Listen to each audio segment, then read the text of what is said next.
Good morning. We are here. It is week 13, day 2, and we're going to jump right back in where we left off on Monday. We were watching videos about Stephen King and learning more about him, the man and the writer. Today, we are going to listen to some critics and some things that they have to say about Stephen King. And so I've got the PowerPoint ready for us, and we'll get this up and running here. I think everything is moving excessively slowly this morning.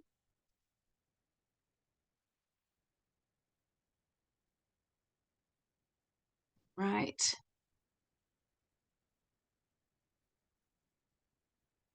Slideshow. I'm trying, you guys. I'm not sure why this is having the issues that it is this morning.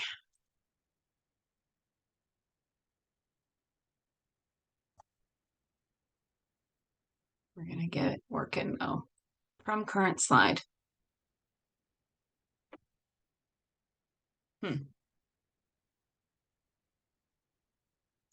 Might be better to get out my MacBook, huh?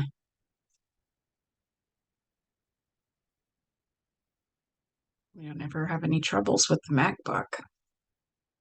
Well, while that's loading, oh my goodness, what is it doing? While that is loading and we're looking at a black screen, we're going to be today taking a look at 3, maybe 4 critics of Stephen King and what they have to say about his writing. All right, there's the PowerPoint up and running, but where are we? Why does it not have us on here? You know what? It's okay. It's okay. Let's go back. We're just going to keep going forward. It is what it is. We're going to take it. Okay, so we have learned much about Stephen King and from Stephen King this semester. So what do the critics have to say about him? The first article we're going to look at is Stephen King, master of almost all the genres except literary. And so here is a good portion of the article. At the top of the screen, you see there is a link to the article from lithub.com. I believe on Blackboard, I've also given you a copy of this article. So I'm going to just read through what I've included here in the PowerPoint. This is by Douglas E. Cowan. Imagine you're in an airport boarding lounge or the waiting room at virtually any train station or bus terminal in the Western world. Maybe you commute to work or school by subway. It doesn't matter. Look around. Somewhere in there, among hundreds of fellow travelers, lurks the shade of a tall, lanky man in a Red Sox gimme cap. Maybe they brought him with them, or bought him at a newsstand after swiping through the turnstile. Maybe they downloaded him seemingly out of thin air and he's hiding on an iPad or a Kobo. He may even be lying open in someone's lap, real words on a real page. However he appears, though, chances are he's there, somewhere. Stephen King. For more than 4 decades, in more than 60 novels, 10 collections of short stories, and half a dozen nonfiction works, King has been one of popular culture's most constant and consistent literary companions.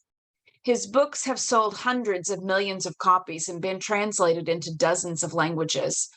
Drawn in by his story worlds, millions of fans avidly await each release, entranced in ways they might not even understand, yet eager to see what the acknowledged master of modern horror has to offer. Whenever a new Stephen King novel hit the shelves, the mother of a friend of mine always bought 2 copies, a first edition hardcover for keeping, the spine never cracked, the dust jacket kept in mint condition, and a softcover reading copy, carried everywhere and read to tatters. Today, a first signed edition of any of King's early works easily commands thousands of dollars on the used book market. A matched, signed, and uncut set of the Dark Tower novels can be yours on eBay for a little more than $30,000, about what many people pay for their first new car. Countless more people are familiar with King's work as it's been adapted for film and television, whether that means for the big screen by A-list directors Stanley Kubrick's The Shining or Brian De Palma's Carrie, or serialized for broadcast on B-list networks, TNT's Nightmares and Dreamscapes. Many of King's novels and short stories have been filmed for the straight-to-DVD market, while others have seen worldwide release and won entertainment culture's highest awards. Maybe you've seen The Green Mile, or Misery, or Under the Dome. Maybe you've read a few of his novels or a collection or two of his short fiction. Maybe you think you know Stephen King. Think again. One afternoon, as King tells us in the author's notes to The Bazaar of Bad Dreams, his wife, novelist Tabitha King, sent him to the store for batteries and a nonstick fry pan. Seems a simple enough task, but one that apparently also required a few other absolute necessities: cinnamon buns and potato chips. While weighing the merits of low-sodium ridged over kettle-cooked, King was approached by an elderly woman. She was a Florida snowbird archetype, he wrote, about 80, permed to perfection and as darkly tanned as a Cordovan shoe. Not only can few writers... Oh, that actually, the red quote goes with a picture. It doesn't go with the story, so I'm going to skip it. "I know you," she said. "You're Stephen King. You write those scary stories." "That's all right. Some people like them, but not me. I like uplifting stories like that Shawshank Redemption." Looking down from his towering height, King told her, "I wrote that too." We can only imagine the woman's eyes narrowing ever so slightly as she replied, "No, you didn't," and then continued down the aisle, primly ensconced in her motorized cart. The elderly woman's disbelief notwithstanding, the sheer range of King's writing is almost without precedent. To get a sense of his work, go to any large bookstore and see how many different titles he has on the shelves. Browse the publication dates and you'll realize that he has averaged more than a book a year, sometimes several in one year, since his breakout novel Carrie first appeared in 1974. Not only can few writers lay claim to such productive consistency, fewer still can do so while working in as many different subtypes of genre fiction. While he may be best known for his scary stories, The Eyes of the Dragon and the Dark Tower series, which King himself regards as his magnus opus, are solidly in the realm of epic fantasy. Joyland is a hard-boiled noir crime tale, while the Bill Hodges novels, Mr. Mercedes, Finders Keepers, and End of Watch, are more at home as murder mysteries. In terms of critical attention, however, King's prodigious output has often worked against him. Tony magazines and newspapers often take a certain delight in damning King with faint praise, scorning his work as boarding lounge fiction and deriding it as escapism paddling about at the shallow end of the literary pool. "I don't really think of King as a bad writer," begins The Guardian's Alistair Harper. "As my girlfriend is always reminding me, his portrayals of small-town America are somewhat brilliant." In 2003, when King received the National Book Foundation's Medal of Distinguished Contribution to American Letters, an outraged Harold Bloom condemned the decision in no uncertain terms. Writing in the Boston Globe, the so-called Dean of American Literary Critics declared it extraordinarily another low in the shocking process of dumbing down our cultural life, describing King as an immensely inadequate writer, though Bloom thought even that was perhaps too kind. He concluded that the only reason that explained the Foundation's decision was the commercial value of King's books. Bloom admits that King's novels and short story collections sell in the millions, but complains that they do little more for humanity than keeping the publishing world afloat. 4 years later, when Bloom edited an anthology of essays on King's work, he concluded that Rather than as a writer, King will be remembered as a sociological phenomenon, which is to say he will be known for the fact that millions of people loved his books and found something meaningful in them. As much as anything, these debates disclose the often petty and manufactured distinction between the genre fiction and serious literature, suggesting almost nonsensically that readers who embrace one cannot enjoy the other. By ignoring or rejecting writers such as Stephen King, critics reinforce these arbitrary notions of taste, of distinction, as the French sociologist Pierre Bourdieu put it, of highbrow versus lowbrow art. For his part, King accepts the reality of being dismissed by the more intellectual critics as a hack, though he points out that the intellectual's definition of a hack seems to be an artist whose work is appreciated by too many people. Indeed, few such reviewers pause to ask why we find King haunting airports, train stations, and bus terminals around the world.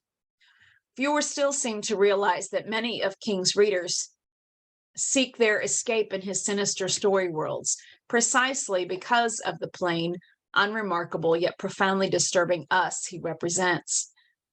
Reflected there in his dark mirror, we see shades of ourselves. All right, so this is our first article. This one is Stephen King, the master of all. No, how does it go? Stephen King, master of almost all the genres except literary. So there we go. That is that article. We are introduced to comments by a man named Harold Bloom. And so let's take a little bit more of a look at Harold Bloom. What does Harold Bloom think of Stephen King? So first of all, we need to understand who Harold Bloom was and why in the world would Harold Bloom's opinion be important. So who was Harold Bloom?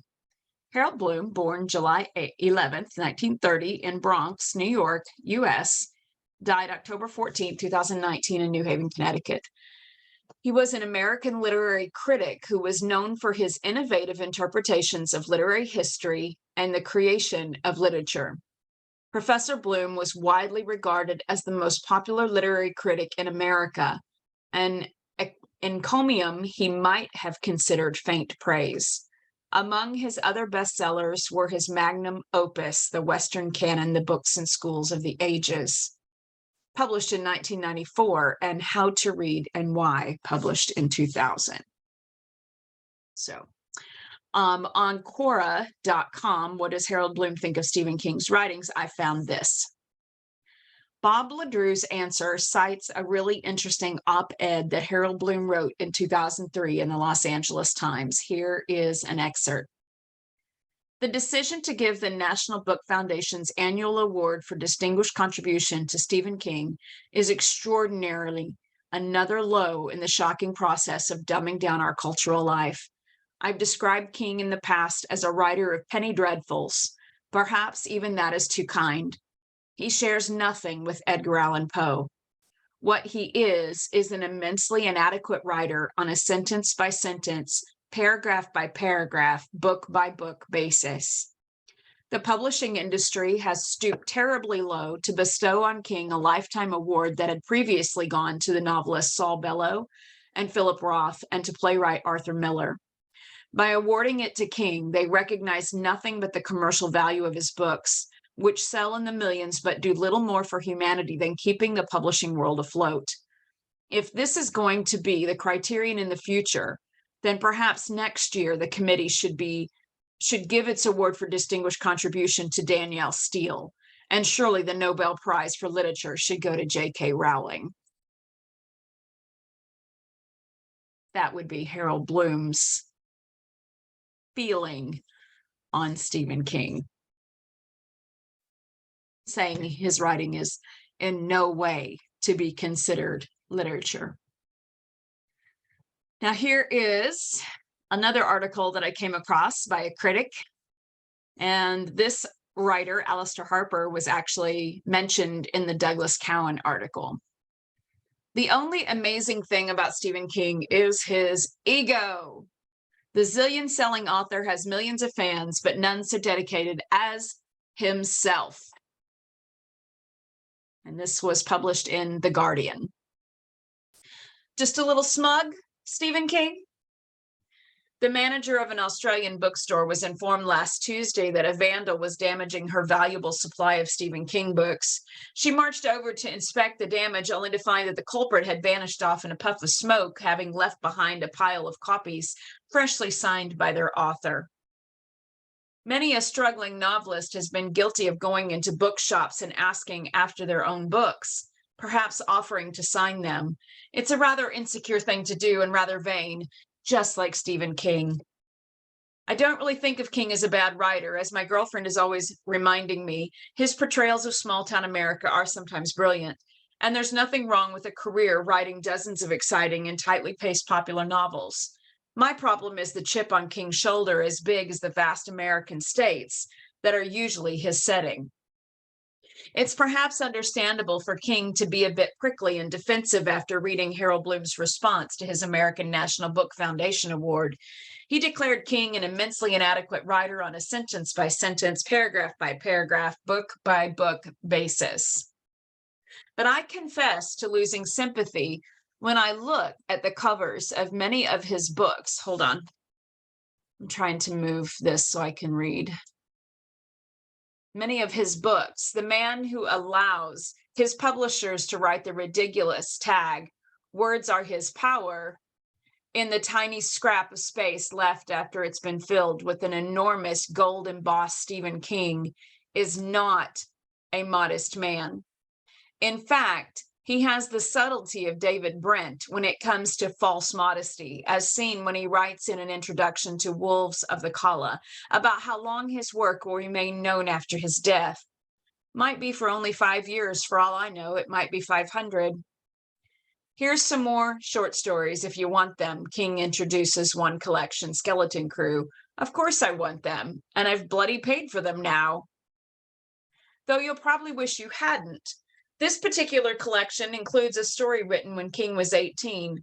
He just publishes everything. It's like he's teaching us a lesson. If the literati don't get it, then the real people, his readers, will. Everything he ever wrote and got rejected as a young man before the fame is now being dusted off and pressed on the public.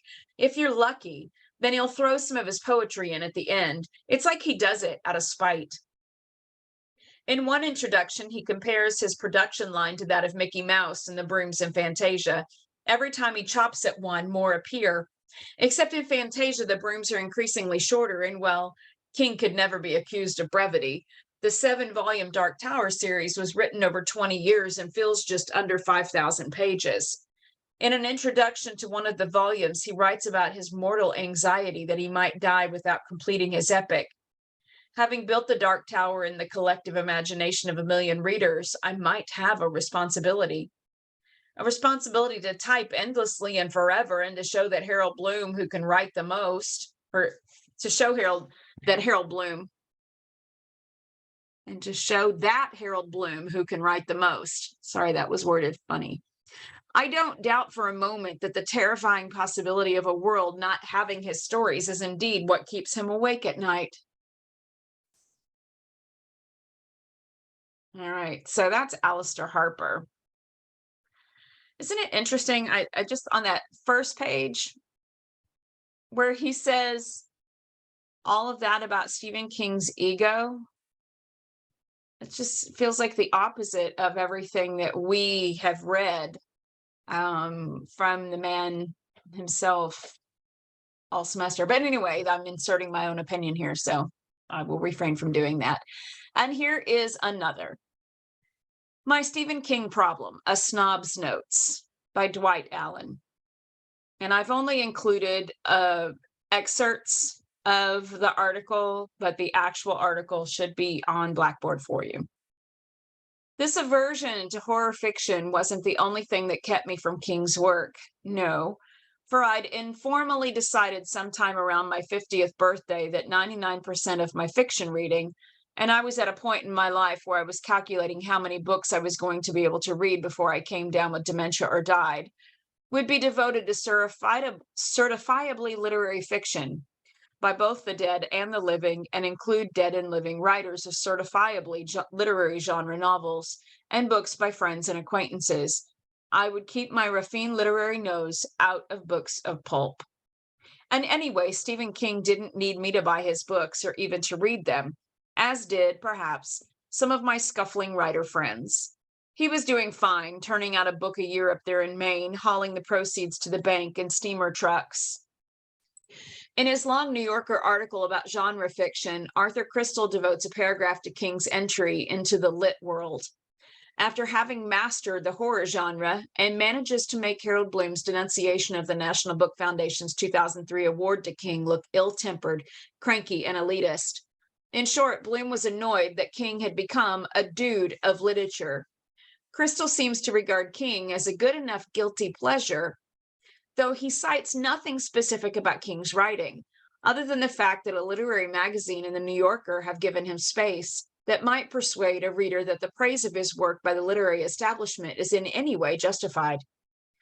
By bestowing rewards on writing that is not all that good, has not the literary establishment lowered standards and pushed even further to the margins writing that is actually good and beautiful? If you ask me whether it is worth your while to read Stephen King instead of, or even in addition to, scores of other better contemporary writers you may have never read and should hurry up and read before you die, I would say no, unless you're maybe 15 and have made it clear to your teachers and everybody else that you aren't going to touch that literary David Copperfield kind of crap with a 10-foot pole. My son George, who is now 24, read a little King in high school, but he hasn't gone back to him since then. After you've read Roberto Bolaño and Dennis Johnson and David Foster Wallace and Thomas Pynchon, as my son has, why would you return to Stephen King? King may be an adequate enough escape from life if that's all that you require from a book of fiction, but his work, or what I've read of it, is a far cry from literature, which, at its best, is sentence by sentence, a revelation of life. So, we have questions to consider after reading all of those where we're encountering these men saying Stephen King is not a literary writer. So the questions that I have on the PowerPoint here, I'm gonna present them, and then they're gonna be there for you to think about because this is what your essay is going to be about. What is or are the author's opinions on Stephen King? Well, we know that they think that he is egotistical. We know that we think that he could literally publish anything and does. We know that they think that he is only all about pulp fiction, that he's just about gaining readers and selling copies, and that he's not trying to do anything of literary value. That's what they believe. Okay, so the opposing viewpoint by Bloom and by Allen, we just read those. I'm not going to go back in right now, but you'll need to be utilizing those for your essay. Is the emphasis appropriate, or would the reviews be stronger with a more balanced discussion? So a question that I would ask here that I want you to be thinking about: did you encounter logical fallacies in those articles? If you do encounter logical fallacies in those articles, that would be an appropriate time for you to go, whoa, whoa, whoa, whoa, whoa. Let's take a deeper look into your article. Because if you feel the need to include a logical fallacy, that is an indication that you do not have enough material to fully support your claim. That's what we do. When we don't have enough material, we cannot fully support our claim, we throw in logical fallacies. We call people names, we exaggerate, we twist the truth, we red herring it. Oh, look over here. So if you locate logical fallacies in any of those arguments, might be an opportunity to take a deeper look inside and question the writer of the article. Another thing that we have to do here is define literary, and you will be doing that in your essay, because you can't answer the question, is Stephen King a literary writer, unless you define and understand what a literary writer is. Define literature, define literary writer. Does he meet the categories? So how did Cohen anticipate criticisms? We're not going to answer that one right here in class, but I want you to think about it, because we've been talking about, and really I talk about this with my Comp 2 classes, when you want to write an effective argument, you always include an opposing perspective. And so in the Douglas Cowan article, where he's saying that Stephen King is the master of almost all genres except literary, does he include opposing arguments? I would say that his article is fairly balanced. He does showcase an appreciation for Stephen King, but he also shares Harold Bloom's philosophy.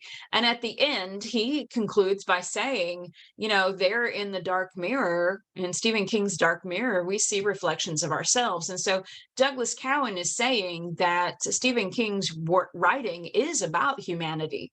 And so he's not really drawing a strong feeling himself and giving it out. He's just kind of throwing out these ideas for us to consider. And so, you know, I would say that Cowan has done that more so than Alistair Harper did, certainly more than Harold Bloom did.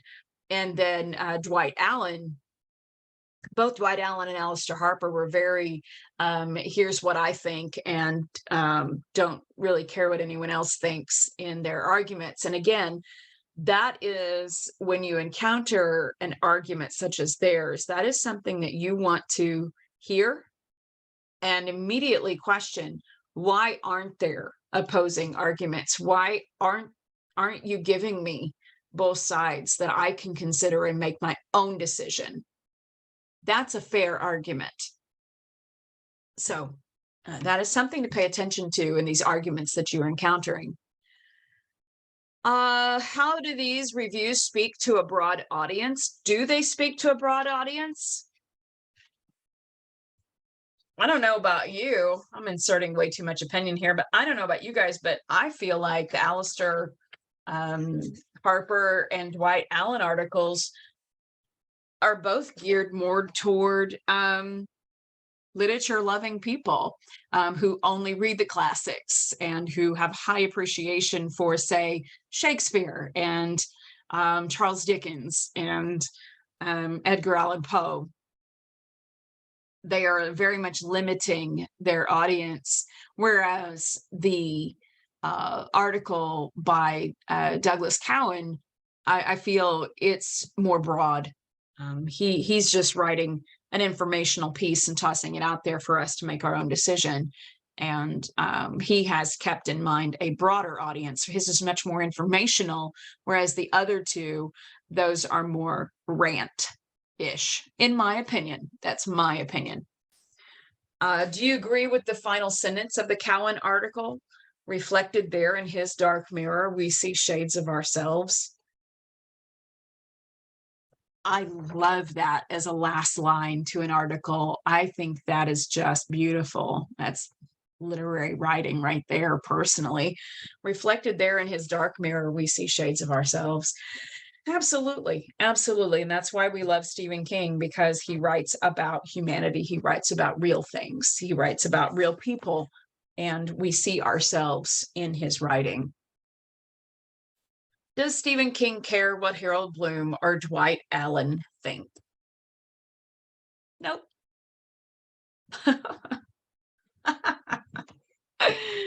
Oh, there's his reaction. No, actually, here's his reaction.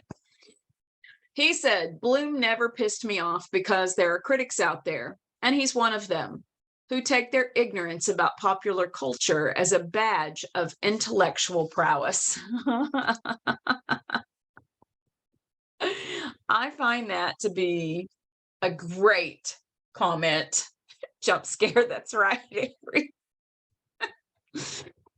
I love this comment. He's saying they take their ignorance about popular culture as a badge of intellectual prowess. they're a very limited group. They're a very limited group, and they it's kind of a subculture of their own, and that's where they exist. It's very interesting, and Stephen King recognizes that, and he's okay with that. Remember in the video that we watched on Monday, he says, I'm my own worst critic. I have never reached the place that I want to be, he said. So he's continually pushing himself. All right, so here we are. And yes, this is going to be a shorter course or class period than normal, but I want to give you adequate time. So I don't know why our pictures are not showing on this video, but they're not. And I don't know what I've done, what I've clicked. It's all fun. It's all just fun, right? We're learning about Zoom. I'm still learning about Zoom. We're 3 years into using this and still learning. So let's take a look at essay 4. All right. First, we're working on our outline rough draft. And the outline rough draft is going to be due on April 26th. That is a Wednesday. It is a week from today. So you're going to have a week to work on this. We do not have much school left. There is not a lot of time left here. We've got 3 weeks, 2 of which will be in class, and the final week is the final. Oh, golly, it's kind of freaking me out. We're that close. So essay 4, let's get it going. Academic argument analysis. Using essay strategies, definition, argument, opposing perspectives, and examples. So you have read the short story and discovered its aim or its theme. That was essay 2. You have watched a video adaptation and analyzed it, comparing the text of the short story with the video adaptation and determining if the producer captured the author's aim. That was essay 3. We have read and heard critics, not just a critic, but critics, say that Stephen King is not a literary writer, not to be taken seriously. Now, to argue. Our topic is Stephen King is or is not a literary writer. So use your previous research and essays, Stephen King videos we've watched in class, your own opinion of Stephen King, the articles about Stephen King, additional research on Stephen King, and your answers. See, that says to the Blackboard questions, which we didn't do, regarding the article to write an argument on this topic.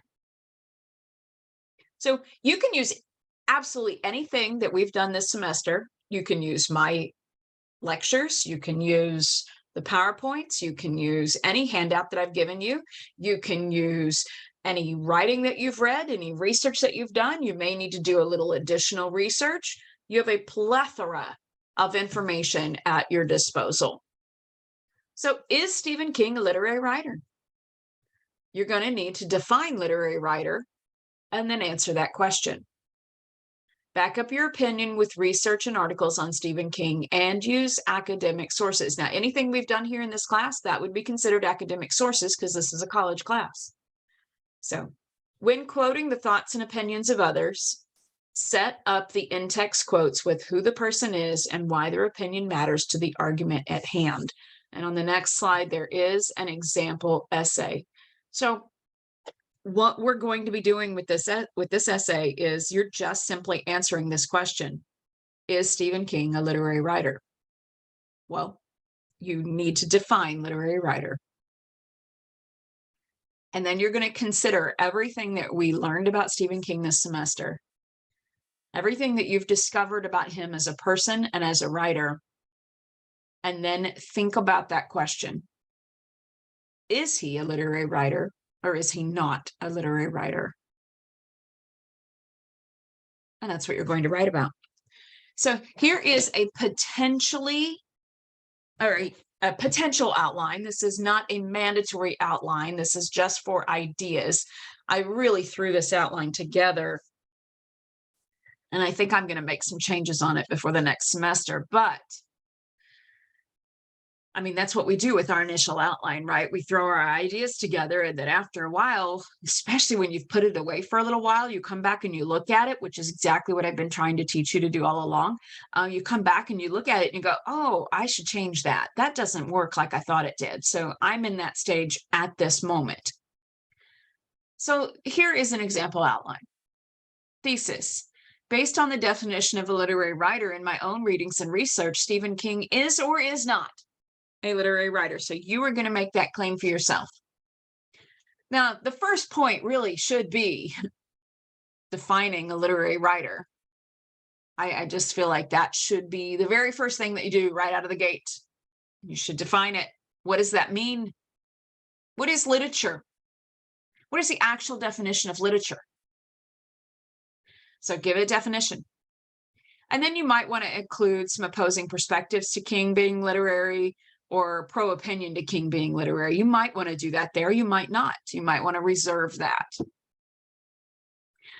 Perhaps you take your main point to talk about Stephen King, the man, the writer. Talk about his readings, intended meanings, opposition to your ideas. And maybe main point 3, you want to talk about the critics, their research and their opinions.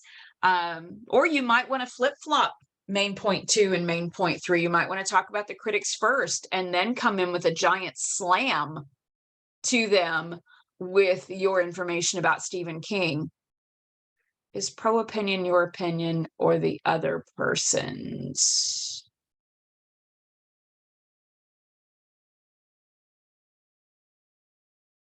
Well, it would depend on what your opinion is right off the bat there, Avery. If you're going to say that he is not a literary writer, then the opposing perspective would be those that believe he is. And then you would come in with, no, he's not.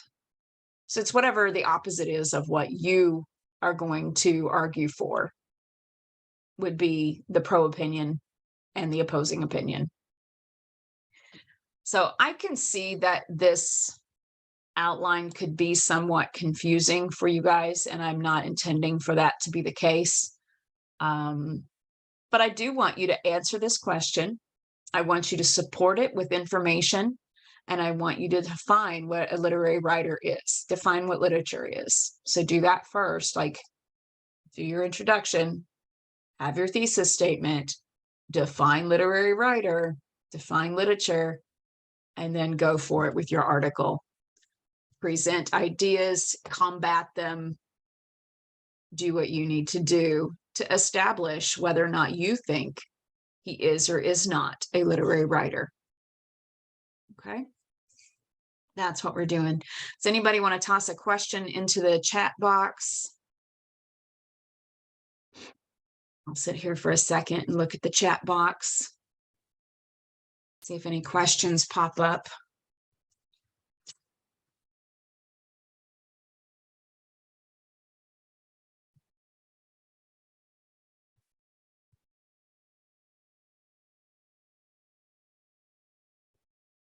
Are they in handouts? You know what, Shantae? How about we jump off of, let's jump off of there and let's go take a look at Blackboard. How about that? That's an excellent question. So let's just go look. Let's go look at Blackboard and see what's in there. Now, of course, what you're seeing is my view, not your view.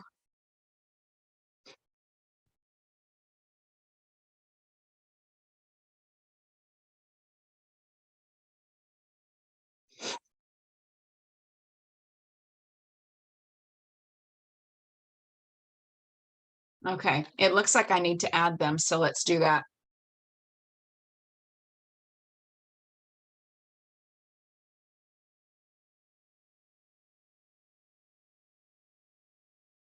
They should be on my computer.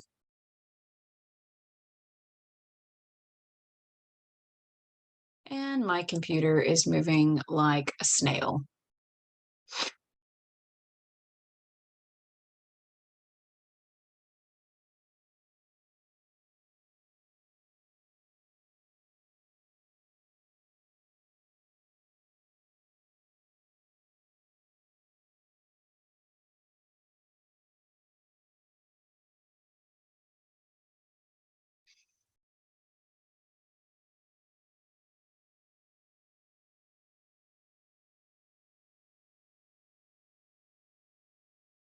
think these are what we're looking for.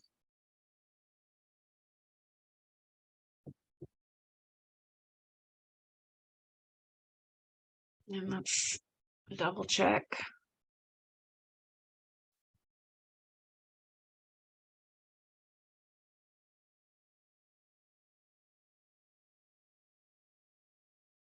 I'm going to give you this 50 pieces of Stephen King's greatest advice too.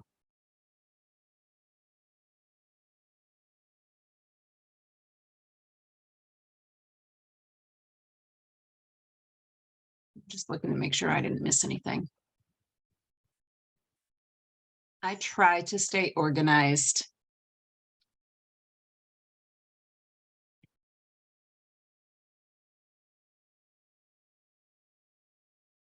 All right, we're gonna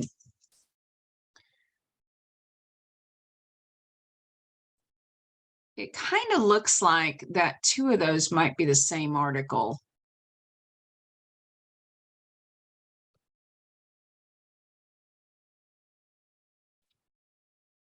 And I don't believe that they're all there. So Stephen King, a great writer. Stephen King is not literary.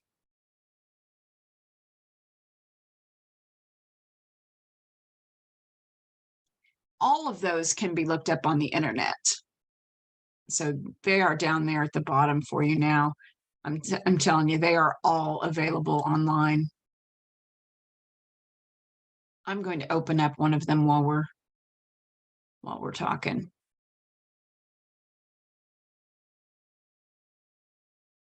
Because I want to verify. Wait a second. Here they are. I just found them. Let's go back in here. I knew I had to keep looking.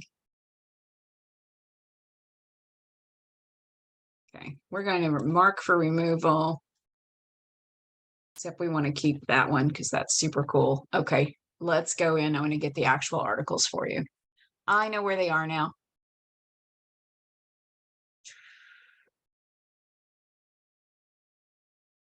Out Stephen King articles and short stories.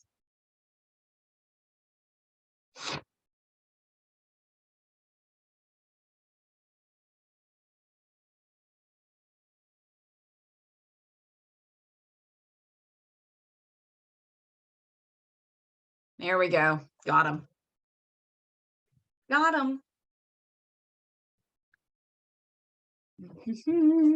I'm glad you asked about that because that needs to be there for you guys. So here we go.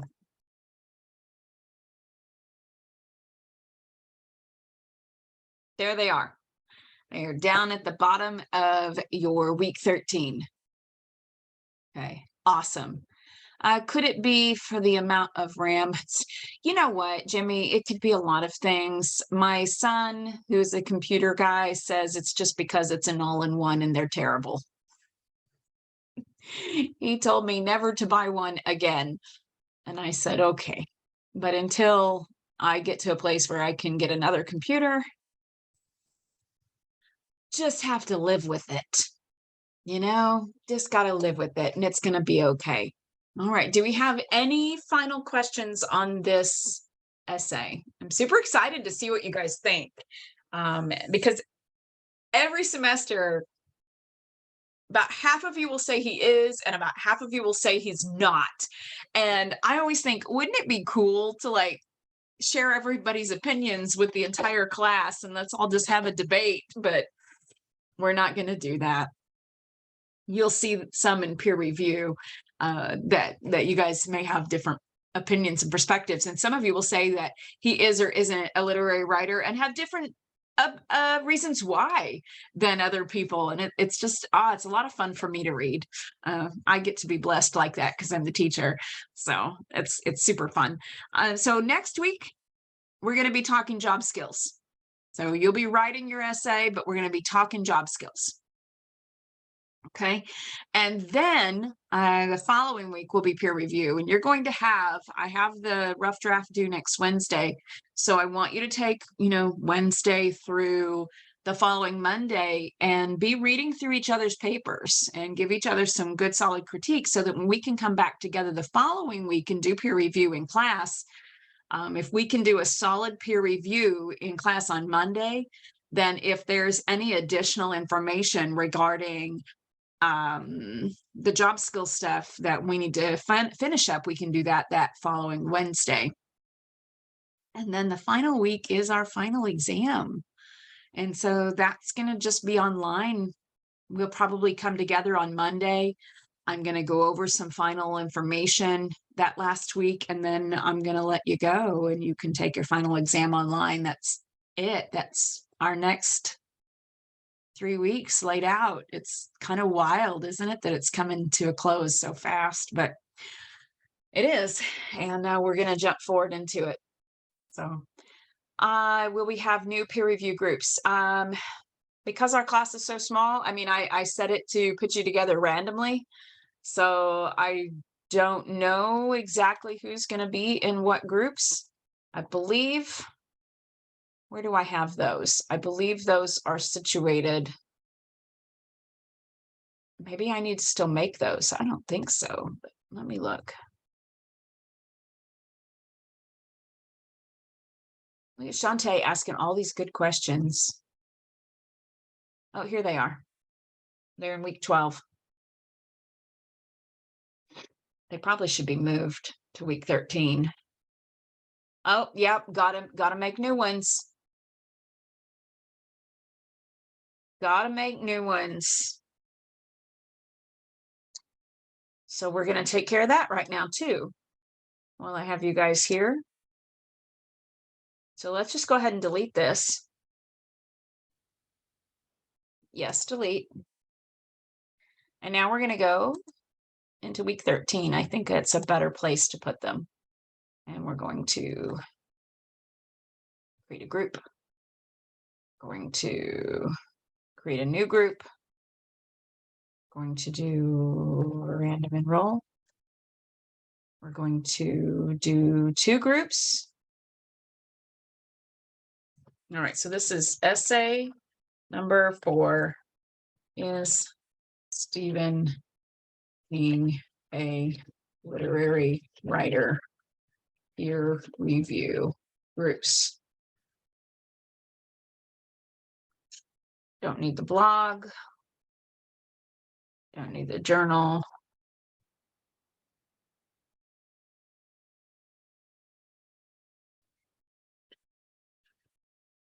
We want 2 groups.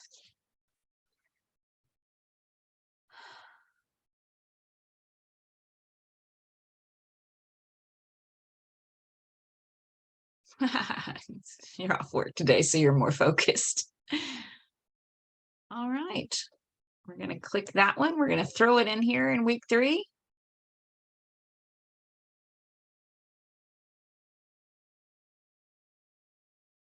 All right. And it is right there below the articles. Okay, so those are the new groups. Let's see, we've got Wyatt, Avery, and Michaela. Why does it always try to put me in there? I am not going to be in your peer review group. Let's see how big the other group is. We might have to move somebody. Kenza, Jimmy, Emily, and Shantae. I'm going to, dang it. I need to take me out of that group.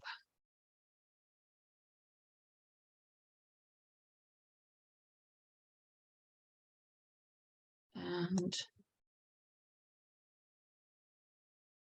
don't know. I think we're going to let it stand as is. And we'll see how that goes. And if I need to change it around, I will. So those are there for you. Our unit 4, those are under week 13. So yeah, we took care of all of our business. That's awesome. Thank you for the questions, Shantae. Anybody have any further business before we jump off of here?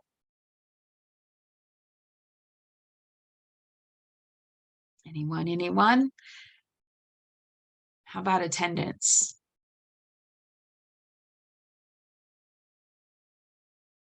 I'll do that here in just a moment, but I do need to see who's here. I have it where I can't see.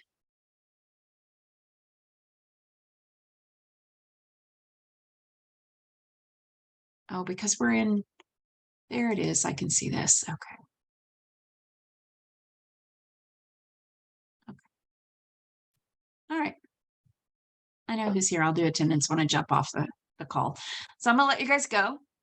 And got your message, Emily. Okay. I'm gonna let you guys go. And if you have any questions, you know, you need to text me. And I will see you back here on Zoom on Monday. Bye.